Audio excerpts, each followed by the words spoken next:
సింహరాశి. సింహరాశి వారికి ఈ వారం మిశ్రమ ఫలితాలు గోచరిస్తున్నాయి. ఇంటా బయట చెప్పుకోదగిన స్థాయిలో ఫలితాలు ఇబ్బందికరంగా ఉంటాయి. మంచికి వెళ్తే చెడు ఎదురవుతుంది. అయితే ఉద్యోగపరంగా వ్యాపారపరంగా అన్నీ బాగుంటుంది. కుటుంబంలోనే సఖ్యత అనేది ఏర్పడదు. ఇటువంటి విషయాల్లో కొన్ని జాగ్రత్తలు తీసుకోవాలి. అలాగే వీరికి అష్టమ శని ప్రారంభం కాబోతుంది కాబట్టి 8 శనివారాలు శనికి తైలాభిషేకం చేయడం, అఘోర పశుపతి హోమం చేయించడం చెప్పదగిన విషయం. ఆరోగ్యరీత్యా కొన్ని జాగ్రత్తలు తీసుకోవాలి. సర్జరీ దాకా వెళ్ళే సూచనలు కూడా కనిపిస్తోంది కాబట్టి ఇటువంటి విషయాల్లో నెగ్లిజెన్సీ లేకుండా ఆరోగ్యపరమైన జాగ్రత్తలు తీసుకోవడం అనేది చెప్పదగిన విషయం. కుటుంబపరంగా బాగుంటుంది. సంతాన పురోగతి చాలా బాగుంటుంది. ఎన్నడూ లేని విధంగా ఈ వారం మంచి అవకాశాలు వారికి కలిసి వస్తాయి. ఇటు ఉద్యోగపరంగా కావచ్చు, వ్యాపారపరంగా, సంతానం వ్యాపారపరంగా ఏవైతే చేస్తున్నారో, ఏవైనా స్టక్ ఉన్నాయో అవి ఈ వారం నెరవేరే అవకాశం గోచరిస్తుంది. వ్యాపారస్తులకు ఈ వారం అనుకూలంగా ఉంటుంది. ముఖ్యంగా సినిమా రంగంలో ఉన్నవారికి, కన్స్ట్రక్షన్ ఫీల్డ్లో ఉన్నవారికి, రియల్ ఎస్టేట్ ఫీల్డ్లో ఉన్నవారికి, కాస్మెటిక్స్, బ్యూటిషియన్, అలాగే చిరుధాన్య వ్యాపారస్తులకు ఈ వారం బాగుంటుందని చెప్పచ్చు. బ్యాంకింగ్ సెక్టర్లో ఉన్నవారికి ఈ వారం అనుకూలంగా ఉంది. అయితే ఎన్ని ఉన్నా ఏదో ఒక అశాంతి అనేది వీరికి ఏర్పడుతుంది. రూపాయి వస్తుంది, 3 రూపాయలు ఖర్చు అవుతుంది. మళ్ళీ దాన్ని అప్పు చేయాల్సిన పరిస్థితి గోచరిస్తుంది. కాబట్టి డబ్బు విషయంలో ఆచితూచి వ్యవహరించడం అనేది చెప్పదగిన విషయం.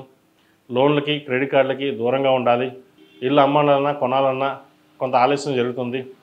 మీరు అనుకున్న ధనం రావడానికి కొంత జాప్యం జరుగుతుంది. కాబట్టి డబ్బు విషయంలో కొంచెం ఆచితూచి వ్యవహరించడం అనేది చెప్పదగిన సూచన. ఈ రాశిలో జన్మించిన స్త్రీలకు వృత్తి ఉద్యోగాల పరంగా, వ్యాపారపరంగా కొంత మానసికమైన ఒత్తిడి లోనవుతారు. అలాగే జీవిత భాగస్వామితో చిన్నపాటి విభేదాలు కూడా వచ్చే అవకాశం ఉంది.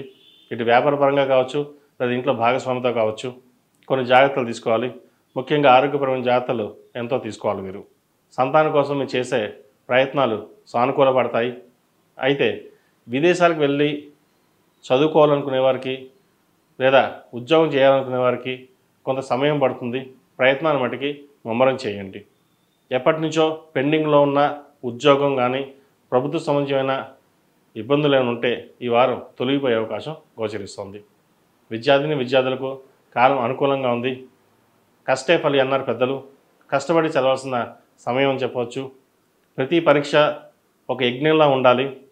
ఈరోజు కష్టపడి చదివితేనే రేపు మన భవిష్యత్తు అనేది ఆలోచించండి.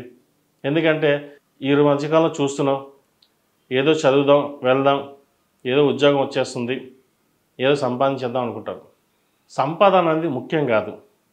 చదువు, మనం చదువు మీద దృష్టి పెట్టి ఎంతవరకు చదివితే ఆ చదివే మనల్ని వెతుక్కుంటూ ఉద్యోగం రాక తీసుకెళ్తుంది. ఎందుకంటే ఏదో చదివేశాము, ఈ చాలు ఈ జీవితం, ఏదో డబ్బులు వచ్చేస్తున్నాయి అనుకుంటారు. కానీ భవిష్యత్తు, చాలామంది భవిష్యత్తుని మర్చిపోతారు. ఎందుకంటే రేపు అనేది మనకు ఎందుకు, ఈ రోజు బాగున్నాం కదా అంటారు. కానీ దయచేసి చదువు విషయంలో నెగ్లెక్ట్ చేయకండి. ఈరోజు చదివే రేపు భవిష్యత్తు. మనం రేపొద్దున వ్యాపారం పెట్టాలన్నా, ఉద్యోగం చేయాలన్నా, ప్రభుత్వ ఉద్యోగం రావాలన్నా, నలుగురిలో పేరు ప్రఖ్యాతలు తెచ్చుకోవాలన్నా చదువే ఇంపార్టెంట్. కాబట్టి ప్రతిరోజు ప్రతినిత్యం దక్షిణామూర్తి స్తోత్రాన్ని పఠించండి. దక్షిణామూర్తి రూపుని మెడలో ధరించండి. ముఖ్యంగా విద్యార్థులు తప్పనిసరిగా ధరించాలి. అలాగే యుఎస్లో ఉన్నవారికి ఉద్యోగపరంగా ఈ వారం అనుకూలంగా ఉంటుంది. వ్యాపారపరంగా కొంత నష్టం వాటిల్లే అవకాశం ఉంది కాబట్టి జాగ్రత్తలు తీసుకోవాలి. ఏది ఏమైనా సరే సింహరాశి వారికి కొంత మిశ్రమ ఫలితాలు గోచరిస్తున్న వారం ప్రథమార్థం కంటే ద్వితీయార్థంలో కొంతమేర బాగుందని చెప్పవచ్చు. ఈ రాశివారు ప్రతిరోజు ప్రతినిత్యం ఆదిత్య హృదయం పఠించడం, అలాగే సుబ్రహ్మణ్య స్వామి అష్టకం పఠించడం అనేది చెప్పదగిన విషయం.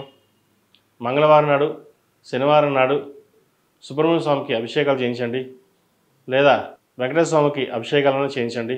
మంచి ఫలితాలు సంప్రాప్తిస్తాయి. ఈ రాశిలో జన్మించిన వారికి కలిసి వచ్చే సంఖ్య 1, కలిసి వచ్చే రంగు తెలుపు. ఏదైనా బయటికి వెళ్ళేటప్పుడు, పని ప్రారంభించేటప్పుడు ఆదివారం కానీ, శుక్రవారం కానీ ప్రయత్నం చేయండి. మంచి ఫలితాలు సంప్రాప్తిస్తాయి.